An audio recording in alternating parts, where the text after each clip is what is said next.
Bonjour, vous êtes avec Chia, votre happy worker et votre animatrice de l'émission Le Franc-Parler.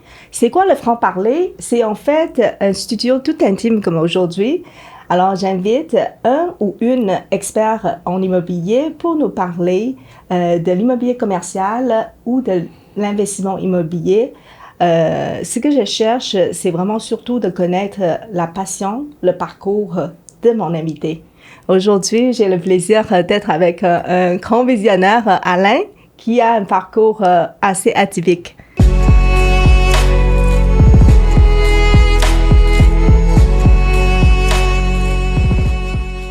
Alain.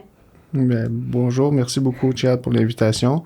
Je pense que tu exagères un peu quand tu parles d'un grand parcours puis d'un grand visionnaire. Mais oui, effectivement. C'est vrai, mais moi, j'ai fait ma recherche, j'ai fait la lecture sur toi. D'abord, tu portes multiples chapeaux. Tu es un grand amoureux de la nature et tu es amoureux de ta femme, le père de 2 enfants et aussi un entrepreneur à succès. Tu es parti à plusieurs différentes sociétés. Avant d'entreprendre, tu as déjà été longtemps, 26-28 ans au service de la communauté, n'est-ce pas? Oui. Donc, c'est ça, c'est beaucoup de changements et que j'ai l'impression que tu croques dans le changement. Tu n'as pas peur des défis, n'est-ce pas? Effectivement, oui. Merci beaucoup pour l'introduction. Je vois que tu as fait une bonne recherche. Justement, j'ai aussi remarqué que tu as commencé l'investissement, ça fait 25 ans, et en fait, c'est à l'âge de 30 ans. Je vais essayer de faire un parallèle.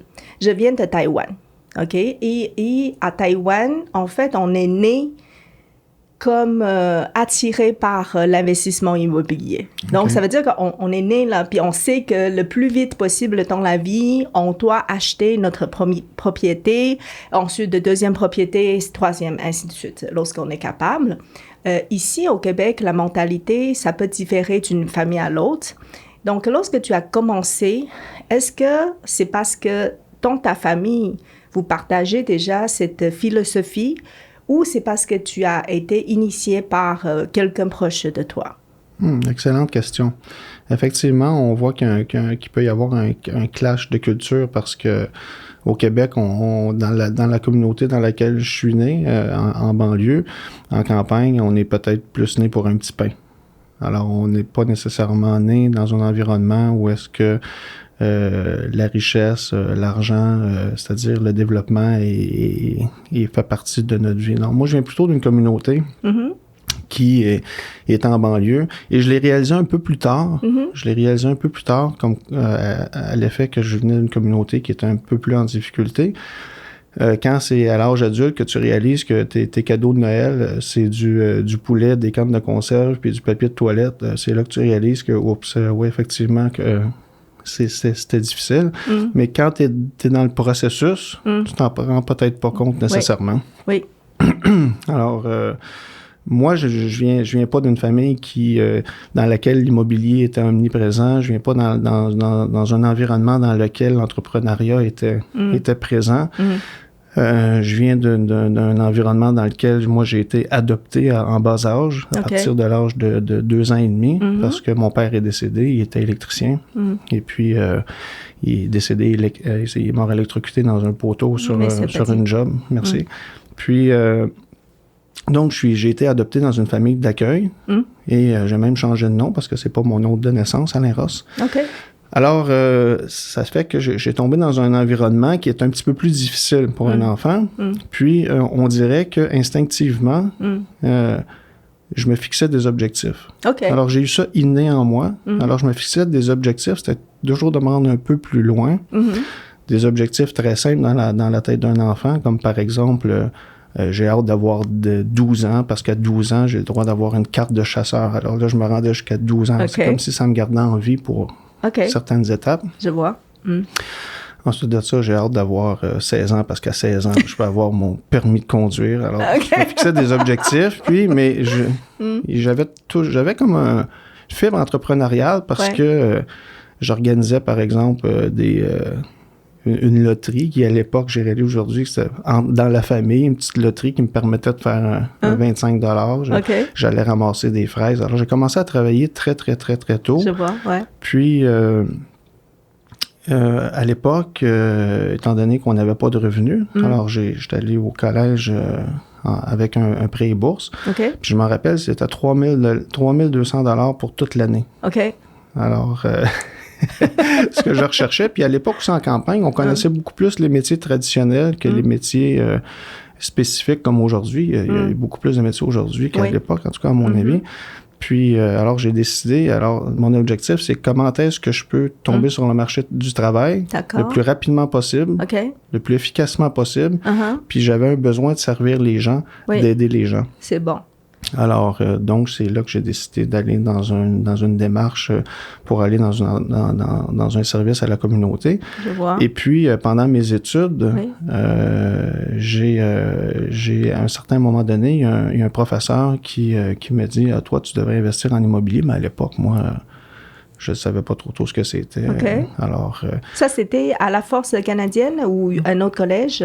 Ça, c'était au collège. Mais oui, effectivement, pendant que j'étais au collège, pour diversifier mon curriculum vitae, mais pour prendre plus d'expérience, j'ai décidé d'entrer aux Forces armées canadiennes. Alors, c'était un processus durant l'été qui était simplement le processus de recrue de TQ1 à l'époque. Donc, ça faisait partie dans mes objectifs à atteindre, d'un moyen pour atteindre mes objectifs. Alors, c'était pour diversifier mes expériences. J'ai travaillé également 2 ans sur les camions blindés pour, à l'époque, ça s'appelait Secure, juste avant que ça soit transformé. Avant, c'était la Brinks. Et ensuite de ça, j'ai travaillé au service de la communauté pendant au moins 28 ans. Super. Puis, en parallèle, j'ai toujours senti que j'avais cette fibre entrepreneuriale. Et puis, de base, moi, je suis un amoureux de la nature. Alors, je veux juste ramener à mon enfance également. La seule référence que j'avais de gens qui réussissaient dans mon environnement, c'était mon oncle qui était bûcheron. OK. Lui, ça avait l'air d'aller bien, ses affaires. Il y avait un camion, il avait l'air ça fonctionnait bien. Il roulait son poste. Lui, il roulait, ça allait bien. Alors, je me disais, puis il achetait des terres, lui. D'accord. Alors, pour moi, réussir, mon lien, c'était, ça doit être en achetant des terres. Alors, donc, pendant que j'étais au cégep, à un moment donné, j'ai eu l'opportunité d'acheter ma première terre. OK. Et puis, je me rappelle encore comme si c'était hier parce que j'étais à la CIBC à l'époque, puis je vais leur être loyal le restant de ma vie. Puis, j'étais allé voir mon directeur bancaire à l'époque. Je savais même pas que ça s'appelait un directeur bancaire. Là, j'ai peut-être 20 quelques années. Là. Okay. Je savais même pas ce que je faisais à peu près. Là. Mais c'est drôle. Puis, je lui ai dit, je veux acheter une terre. Oui. J'ai besoin de 30 000 $ à l'époque. OK, ouais. On était le mercredi. Mais mardi prochain, je vais te ramener 17 000. OK. Parce que j'ai déjà vendu. À l'époque, il n'y avait pas de Facebook, il n'y avait pas de Marketplace. Il y avait le Journal de Montréal. Okay. Alors, je savais que j'étais pour acheter une terre. Et puis, j'ai appris à faire du lotissement. OK, wow. Alors, j'ai dit, je vais vendre une partie de la terre. Je payais la terre 30 000 $. OK. C'était à l'époque, par exemple, 100 arpents. Et je vendais 30 arpents pour 17 000 $. Incroyable. Alors, il me restait, par exemple, 70 arpents pour 13 000 $. Ben, je me disais... C'est un bon deal. C'est bon, tu sais. Ben oui. Alors, donc, j'ai mis une annonce dans le Journal de Montréal. Je me suis mis à faire visiter la partie de la propriété de la terre que je voulais vendre. J'ai eu une offre d'achat. Et là, c'est là que je suis allé voir la banque parce que j'avais pas d'argent.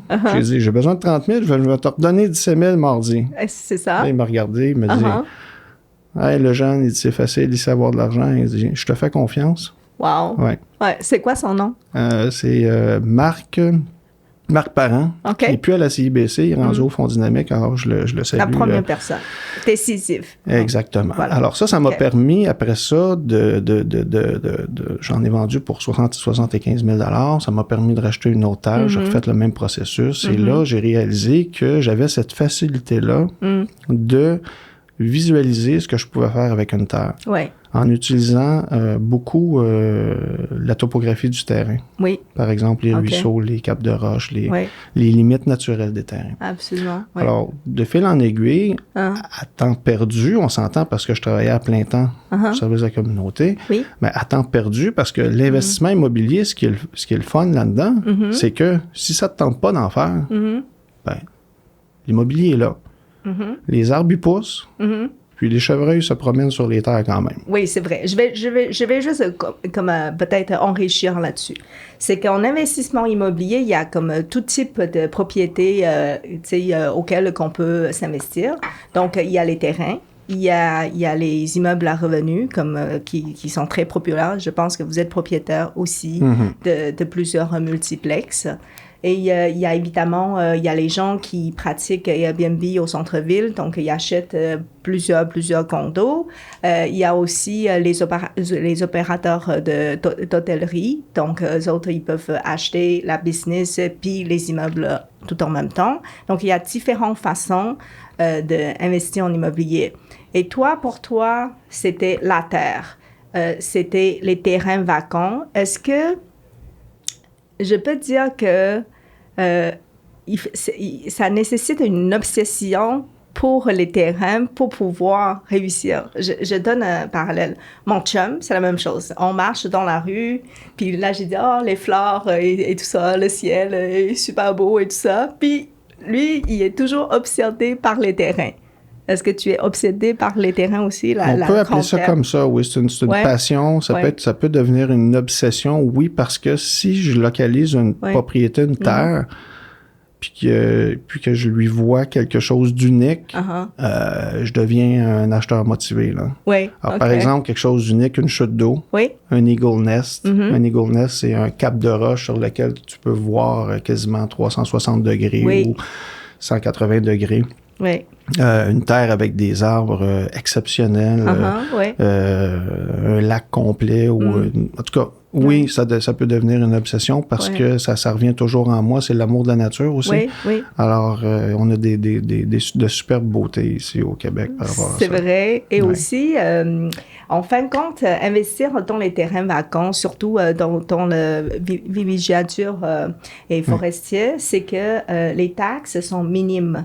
Donc, ça veut dire qu'on peut très bien acheter une terre, laisser ça là, ça croît tout seul. La valeur, elle monte avec le temps, mais on n'a pas de locataire avec qui cosser, collecter les loyers, etc. Mais par contre, c'est aussi possible d'avoir un revenu si on loue une partie de terrain pour une fin d'usage qui est autorisée. Oui, il y a toutes sortes de façons d'obtenir des revenus. Puis ça, je l'ai développé avec les années, puis je l'ai peaufiné avec les années. Oui. Mais effectivement, de base, comme on disait tantôt, puis comme tu viens de dire, c'est un terrain ou un immeuble, c'est un revenu passif s'il y a des revenus, mais en même temps, un terrain, c'est pas time consuming, dans le sens que si tu veux partir en vacances, tu pars en vacances. Si tu veux faire d'autres choses, si tu veux travailler pour quelqu'un d'autre, tu peux travailler pour quelqu'un d'autre. Exactement. Les chevreuils vont se promener, les orignaux vont se promener, les arbres vont pousser puis vont grossir à 3% par année. Alors, il y a un volume forestier qui prend de la valeur aussi. Puis la terre, elle, en moyenne, dépendamment des secteurs, mais va prendre facilement entre 3 et 15% par année d'augmentation. Sur la plus-value, je c'est ça. Je pense que c'est pour ça, corrige-moi si mon chiffre est pas bon, là, c'est probablement pour ça qu'aujourd'hui, tu es propriétaire de plus de 175 millions de pieds carrés de terrain. Oui. C'est ça? Oui. Fantastique. Alors, je sais pas si tu peux imaginer, mais 175 millions de pieds carrés, pour dans le commun des mortels, c'est difficile à réaliser comment c'est grand. Oui. Mais 175 millions de pieds carrés, c'est dispersé un peu partout au Québec. Ma société, c'est la Société immobilière Les Arpents Verts. Oui. C'est arpentvert.com. Alors, nos terres sont pas toutes là, parce que il y a des terres qui sont détenues à long terme. Mais il y a aussi des terres qui sont là pour faire pour créer des milieux de vie, pour créer des nouvelles rues, par exemple, pour vendre des terrains, pour permettre à des gens, justement, d'avoir accès à la propriété, à des terrains en milieu villégiature, en montagne, à des prix qui sont vraiment intéressants. Très bien, très bien. Parlons justement d'acquisition de terrain, ensuite de développement de terrain. Dans des investissements très variés, quel est le type et quel est le modèle d'affaires que tu privilégies le plus? Je te dirais que si tu m'avais posé la question il y a 10 ans, j'aurais pas pu répondre. OK. Ni il y a 20 ans, ni il y a 5 ans. Mon modèle d'affaires, je l'ai peaufiné, je dirais, depuis maximum 1 an. OK. Alors, le modèle d'affaires que je privilégie présentement, Oui. c'est un modèle qui est équilibré. OK. C'est un modèle dans lequel il y a de la création de valeur. Mm-hmm. C'est-à-dire que, par exemple, en concret, on va parler en termes de terrain, là, OK? C'est-à-dire qu'on achète un terrain, on va faire un projet de rue, on va passer au travers de tout le processus, Oui. on va créer un milieu de vie, on va y attacher une image et on va vendre des terrains à l'intérieur de ça. Alors ça, on appelle ça de la création de valeur. Ce sont du cash flow annuel qui rentre. Oui. Alors ça, c'est de la vente d'actifs court terme, si on peut appeler ça comme ça. Très bien. Et donc, quand je parle de modèle d'affaires qui est équilibré, alors on parle aussi de détention long terme. Alors, du revenu passif, récurrent, un peu comme des blocs appartements, mais dans les terrains, c'est un peu plus spécifique. Comme par exemple, c'est pour ça que j'ai découvert depuis à peu près 2 ans qu'il y a plusieurs terrains au Québec sur lesquels il y a des revenus récurrents. Oui, OK. Ouais, comme par exemple des terrains avec des éoliennes. Oui. Alors, on a j'ai vu ton récent investissement, oui.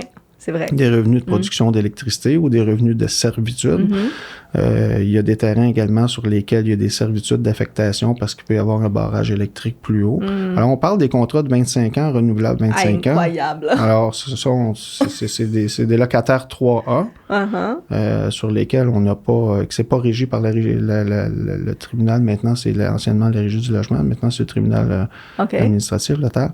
Mais, alors ça, dans le modèle équilibré, alors, on parle de création de valeur court terme, on parle aussi de détention, du land banking. Oui, c'est ça. Alors, j'aime garder des terres à long terme parce qu'entre autres, ça rejoint mes valeurs aussi, qui est l'amour de la nature et puis les activités de plein air qu'on peut y faire. Absolument. Et sur lesquelles il y a des revenus. Alors, puis, dans ce genre de terres-là, il peut y avoir un certain déficit annuel d'une couple de mille.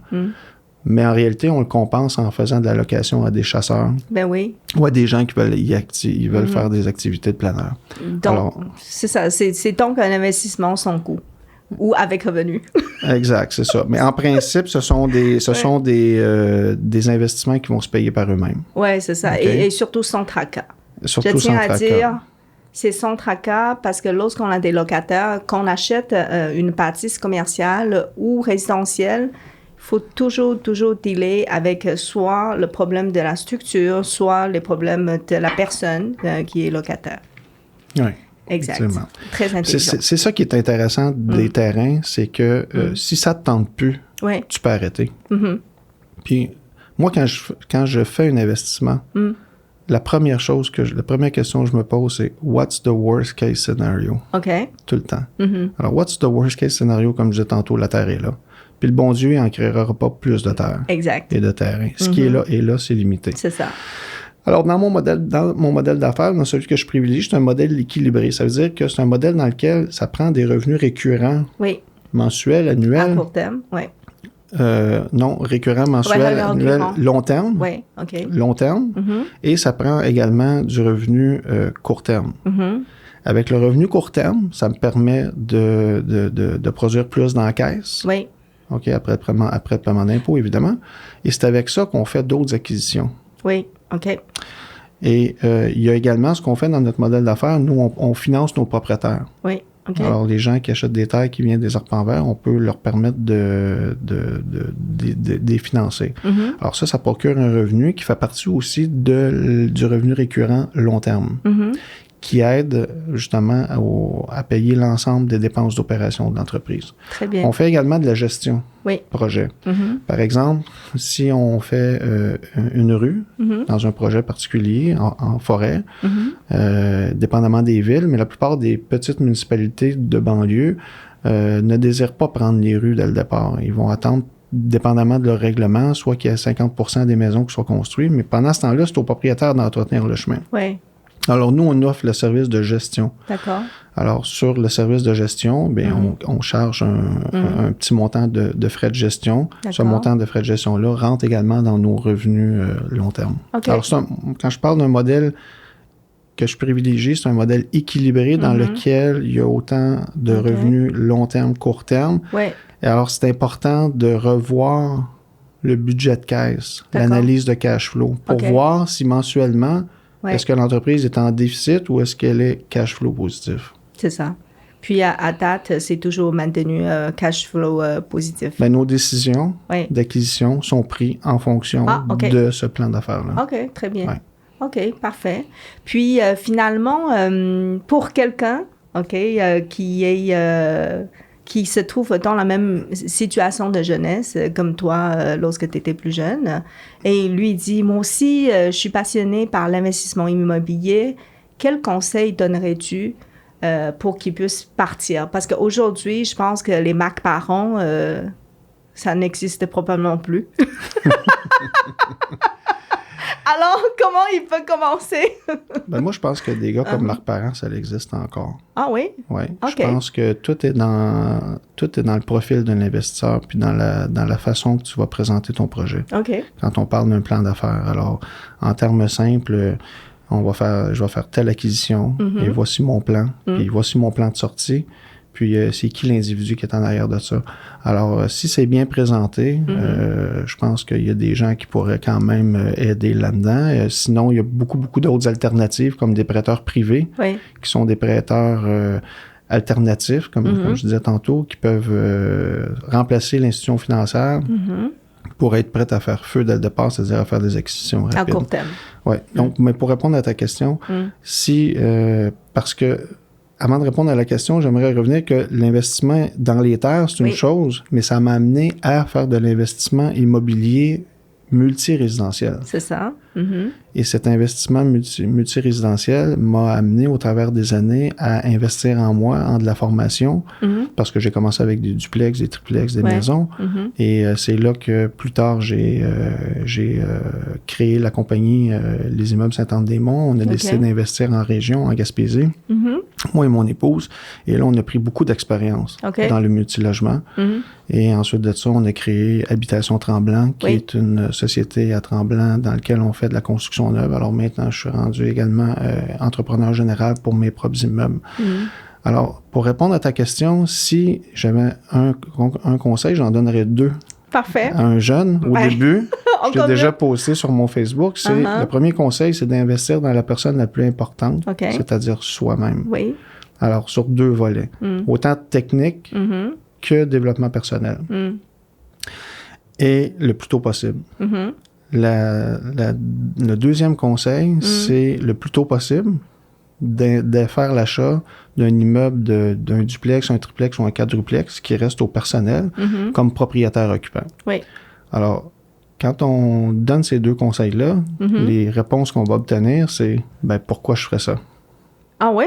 Ben oui, pourquoi j'ai peur? OK, pour moi, c'est tellement logique. Mais pour un jeune, j'ai peur, je ne sais pas comment faire. OK. Alors là, je le retourne à mon conseil numéro 1, qui est d'investir dans la personne la plus importante. Oui, c'est ça. Pourquoi tu veux faire ça? Exact. En parlant du pourquoi, peut-être en terminant, de partager avec nous, c'est quoi ton plus grand important pourquoi? What's your big why?